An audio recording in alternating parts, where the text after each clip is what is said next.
Hello friends, good morning. நான் உங்கள் மதுரை சுகா பேசுகிறேன். நம்ம வீட்டில் உருளி வைக்கும்போது அந்த உருளி நிறையா தண்ணி ஊற்றிட்டு அதில் ஒரு எலுமிச்சம்பழம் போட்டுக்கோங்க.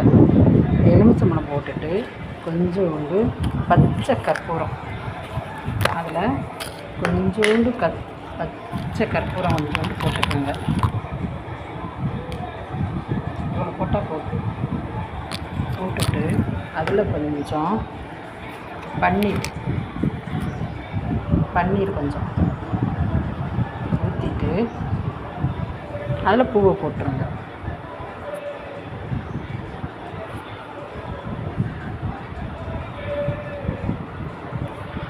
எலுமிச்சம்பழம் போட்டோம்னா நமக்கு நல்ல ஒரு வைப்ரேஷன் கிடைக்கும். அதனால் எப்போவுமே உருளியில் சும்மா பூ போடாமல் கொஞ்சோண்டு பன்னீர், பச்சை கற்பூரம், ஒரு எலுமிச்சம்பழம்